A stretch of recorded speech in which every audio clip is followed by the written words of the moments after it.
બોલો હા હા બરાબર એટલે અમારે અત્યારે મીટર લઈ જવું પડશે મીટર લઈ જાઓ હા બસ હા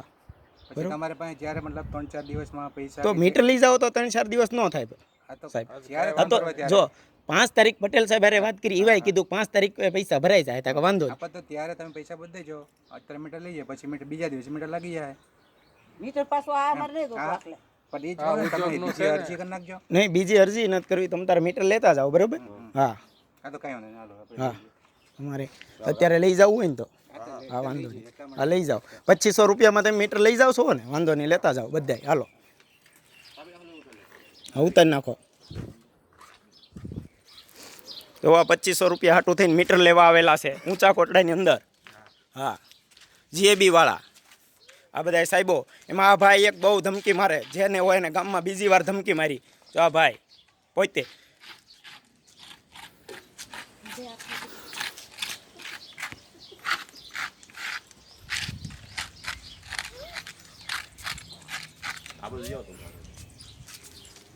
વાયર પડશે ભાડે ઉભા રહેજો ઉભા આમ કઈ રહો આશા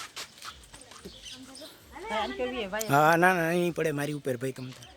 અને મેં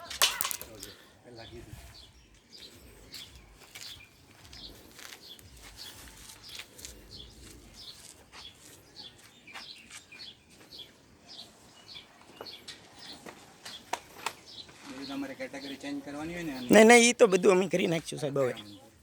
કેટેગરી ને બધી વસ્તુ ચેન્જ થઈ જાય અત્યારે હવે તમે આ તમારી ઓલી કરો તું રહેવા દે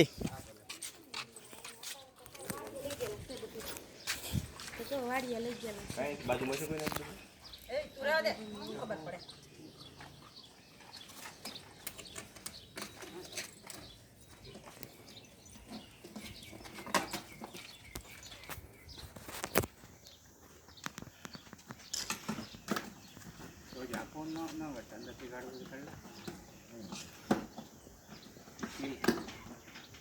તમારે 2 લાખ રૂપિયા બિલ હોય બાકી એનું નો તમારે 1-2 મિનિટે તમે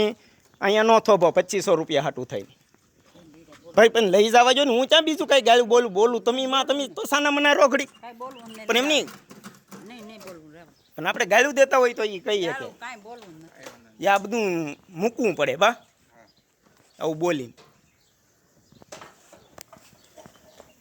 એમ 10 અરજી કરો ને સોળાની તોય સોળો બદલાવા ન આવે પણ તમારે 2500 રૂપિયા હાટું મીટર લેવા આવડા લોકો ઘેર આવે મેં આ ભાઈ તો ખાસ જો નિરાતે તમને બતાવું આ ભાઈ આ ઊંચા કોરડાની અંદર બીજી વાર ધમકી હા એક ભરતભાઈ વિજાભાઈને ધમકી આપી ને અહીં મારું મીટર કાપવા આવેલા આ ભાઈ ડાયરેક્ટ જ ધમકી મારે બધાને દાદા જો ખાલી તમને નહીં કહી દઉં હા બરોબર કહી ગયો સમજાવું સાહેબ તમને હા બોલો બોલો બરાબર હા કે તમારે કંઈ પણ પૈસા ભરવાના બાકી હોય ને તો આપણે બિલની અંદર જ હા હા નોટિસ બધી રેડી મને ખબર જ છે સાહેબ બધી વસ્તુની બરોબર ને જો આમાં એ સિસ્ટમ છે કે તમારી પહેલે વહેલે આવીને તમે કાપી ન શકો પહેલો વાત તમારે અમારે અમે હાવ ના પાડી દીધી હોય તો તમે કાપી શકો આવવાનું જ ન હોય એ તો સમજી લેજો સાહેબ એ મને ખબર પડે કે તમે આ પહેલી વાર આવીને તમે હોય કે ન આવવાનું હોય કયો તમારે ઉઘરાવાનું આવવાનું હોય તમારે બિલ બારી ભરવાનું હા બિલ બારીએ ભરવાનું હોય રેગ્યુલર જ ભરાય કે ભરતભાઈ વિજાભાઈનો ઉલ્લેખ કર્યો છે ને હા ઉલ્લેખ કર્યો ને પણ મેં કર્યો ઉલ્લેખ મારા ગામમાં બન્યું તો ઉલ્લેખ કરું જ ને સાહેબ કાંઈ વાંધો નહીં તમે ગ્રાહક છો ભાઈ તમે બરાબર ને ઉલ્લેખ કર્યો તો તમને એટલી બધી હું તકલીફ પડી સાહેબ ભાઈ મારે તમે કર્યું એવું તો મેં ઉલ્લેખ કર્યો ને મારે સાંભળ મારે વાત હા બોલો બોલો એ નહીં અને મારે જવાબ દેવો પડે મારે સાંભળો તો ખરા. બોલો હું તમને કહું છું હા હા બોલો બોલો કે બીજું આપણે કંઈ ધોકો કે આ કે બીજું કંઈ પણ લઈને ન પેલું કરાય એમ નહીં ધોકો નહીં તો પહેલા તમારે જો સાહેબ પહેલી વાત કે પહેલી વસ્તુ તમે આવીને તરત એમ કહી ગયો બિલ મેં અત્યારે ના પાડી કે ભાઈ અત્યારે પૈસા નથી કારણ કે તો જોડો કપાઈ જાય તો એ તો ઉપરથી સૂચના હોય પણ સૂચના હોય તો એમ કહેવાય કે ભાઈ પણ આપણે બાકી નહીં ભરો તો પૈસા કપાઈ જાય એટલી બોલી એને શીખવી જોઈએ નહીં ભરો તો પૈસા કપાઈ જાય પણ આટલા રૂપિયા ડાયરેક્ટ એમ ન કહી દેવાય મને ખબર પડે આપણે નહીં હોય એનું વ્યાજ એને આપણે ભરતા એ કાંઈ જોવાનું ન હોય વ્યાજ તો બધું કરે હા હા હા લઈ જાઓ તમે તારે પ્રેમથી લઈ જાઓ હા